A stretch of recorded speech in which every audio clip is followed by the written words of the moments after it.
So, what would happen if the United States removed funding to Egypt or Jordan? Well, I really don't think we want to find out. Though, of course, eventually it will happen. Just a quick thoughts on what's going on there. So, just to make a very long story short, Germany thought that it could beat uh, the rest of Europe, the United States, anyone using synthetic oil. And what was synthetic oil in those days? It was just a fancy name for converting coal into oil, which you can do. If you take coal and you put it into really high pressure, you can create oil or gas and diesel, which they need for their tanks and military. All militaries run on fossil fuels then, today. They thought they'd have enough, but of course, as the war dragged on, they didn't. And when they started to invade Russia, first they were going for Moscow, but then they started running out of diesel for their tanks and planes and whatever. So they made a detour, Operation Barbarossa. They did that. It didn't succeed. But after World War II, everybody sort of realized, yeah, I mean, oil is everything. And of course, the U.S. cut off oil to Japan. One of the reasons Japan attacked Pearl Harbor. So oil was very important in World War II, and some historians do view it as a war over energy. Anyway, after World War II, the victors, the United States and Britain and whatever, they realized, yes, this oil is important. And they had actually just discovered huge amounts of oil in the Middle East around the time of World War II and after, but they hadn't developed it yet. So the desire was to develop the Middle East oil, and that's what they did.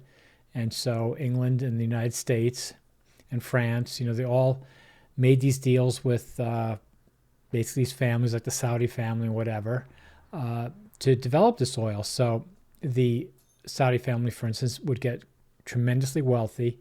And the deal is with the United States and then other nations in the Middle East with Great Britain, whatever, was that, we're going to have the military, we're going to protect the oil from bandits and pirates and whatever. And yeah, just make sure we get like a steady flow. And that's really been that way since then. And even though the U.S. still produces a lot of its, produces enough oil to do everything in theory, for various reasons, the U.S. still has to import oil for gasoline, diesel, whatever, there, because oil are different grades, light, sticky, whatever, sweet. I'm not an expert. Anyway, so the bottom line, this has been in place for a long time. And Israel, in a sense, has always sort of been like a aircraft carrier that's on the land. It's sort of like Israel's been the bulldog for the United States. But more than that, Israel is very good. I mean, they're very talented and clever at improving weapons. So when the U.S. gave Israel F-15s, they improved them. So what you don't really read in the paper is that, yeah, for decades, the United States creates this military equipment and then Israelis improve it. And Israelis also develop their own parts and stuff that go into like the F-35 and whatever. So there's a huge relationship, a working relationship between the United States and Israel on weapon systems, Iron Dome, Patriot, they're all like a combination of U.S. and Israeli technologies, people, national interests, whatever. So anyway, that's been the case for a long time. Now, one of the things that the United States did, because remember, the Middle East didn't want Israel there. They didn't want the United States there. They just didn't want anybody there. They're from their point of view, it's like, fine, we'll give you the oil. You can police us, but you can't come in and tell us what to do. And they still have this attitude today. And why wouldn't they, right? I mean, it's their place. So so what the U.S. did is it essentially, after the war, sort of said to Egypt, okay, we're going to give you all the weapons like Israel. We're going to give you money. And the same thing for Jordan. We're going to give you a bunch of money. So the U.S. has essentially bought off Egypt and Jordan, not for anything, for the good of their heart or anything nice, only basically to keep the status quo of energy flowing through the Middle East, where the United States wants it to go, hiring United States or Western, like BP, England too, or European technology to mine the oil. So, it's a business relationship, and that's what you have to get across. Forget about all this political stuff. Like, it's a business relationship, and it's been there for decades. And so for Trump to say, yeah, to say to Egypt and to even threaten Egypt and Jordan of removing the funding is, I mean, it's just, I mean, it's mind blowing. I don't think anybody of my generation, if you went back to 20 years ago and tell anybody, I think, who's into geopolitics or the U.S. or whatever, say, oh yeah, the future president's going to tell Egypt they're going to pull funding, they'd be like, like, no, because even if you warn about that, right, you now have to prepare. If somebody says, if I'm working in a job and somebody say, I might stop paying you in a month if you don't do this. I'm like, well, I got to look elsewhere, right? So Egypt now has to think about its own military survival because it's a military rulership there. So the U.S. is telling them they're going to pull their funding. That would be the end of their power.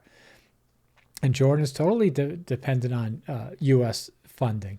So for Trump to even joke about that, I mean, he's not joking, but it's just, so we're in really dangerous, uncharted times. I mean, my feeling is that, yeah, this is very serious.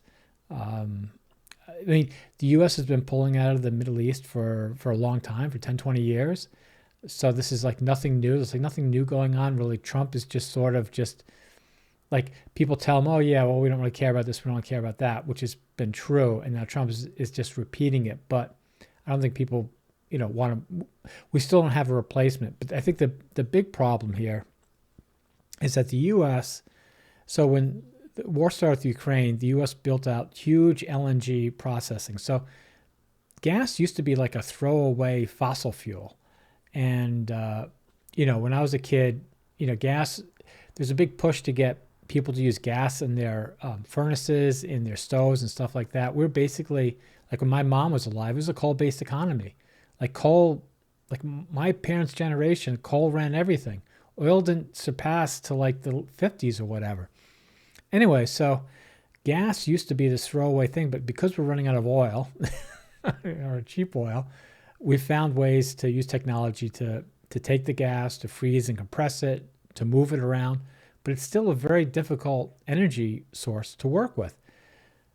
Anyway, we're now taking all the stuff we were just going to throw out before, and we're selling it to Europe. We're selling it all over the world. But eventually, we're going to run out, and we're going to need it ourselves. And when that happens, it's just going to be like World War II, right? I mean, fossil fuels are running out, and when they run out to a certain extent, the powers like the United States can be like, oh, well, wait, we have a bunch. Middle East, that's still our oil, even though we've been pulling out of there for 20 years. Oh, the Middle East is still our oil. Now, you already see this, the president saying to Saudi Arabia, pump more, drill more. And they're like, nah, that's a whole complicated reasons why they're not doing it. And then when Trump says to the U.S., oh, drill, baby, drill, like there's some magic wells up in Alaska, like there's some places we can go and magically pull out billions of gallons worth of oil, barrels of oil, I should say. Like, no, all the easy oil is gone. It's all gone. All of it. So, so anyway, then they're going to want what they have left. And the United States military is now very weak, in my opinion. So, I mean, how are they going to do it? It's not like there are a lot of people in the United States, who work in the energy industry or follow geopolitics. They all understand this, but everybody's become so complacent, like politically, like people just don't even understand the basic things of how energy works, where their energy comes from. Like most Americans have no clue. And so if they did, they would not want Trump. Nobody in the country, Republican, Democrat, I don't want you, whatever. For Trump to threaten Egypt and Jordan from pulling out of money, nobody wants that. Believe me, nobody. Because we need that oil. That's just the truth. We need that oil. We're going to need that oil. Yeah, okay, haven't needed it for the past 10 years or so for whatever reasons, but we're going to need it again very soon.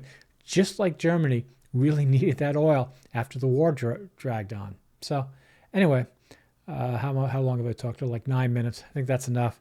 But I just wanted to give you just my overview of this Trump Mideast plan or whatever. And then as for Israel, I was reading, Netanyahu says, oh, if they don't return the hostages, the war starts in September.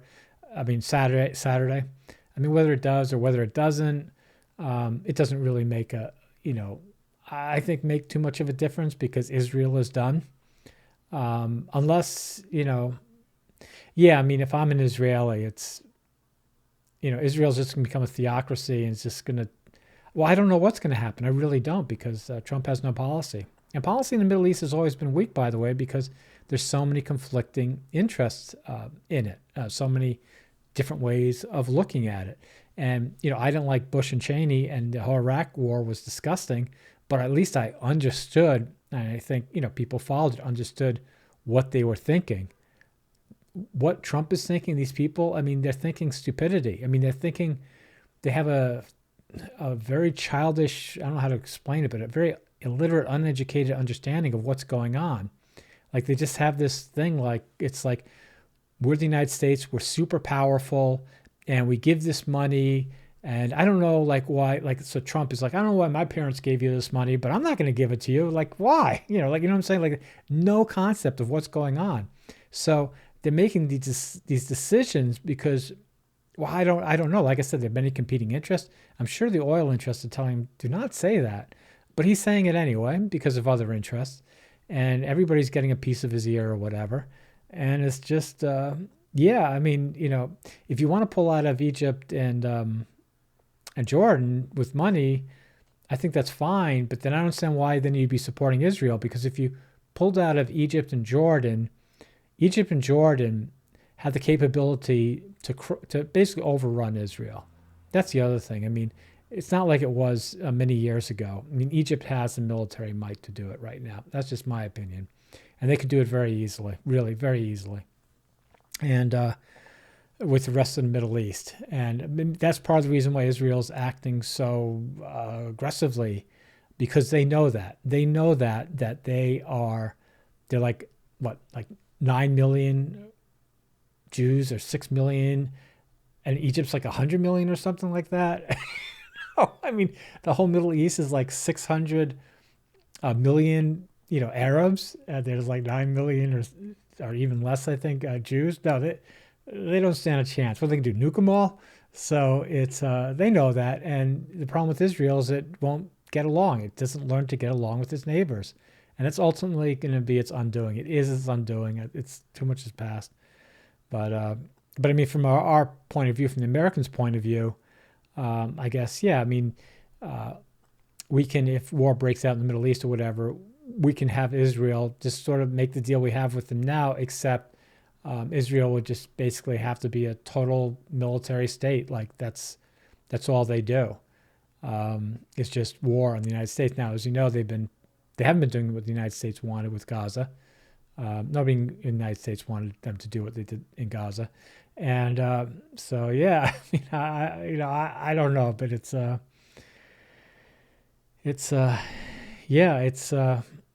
you pay for stupidity, and we're gonna pay for it. We're gonna pay for it, all right.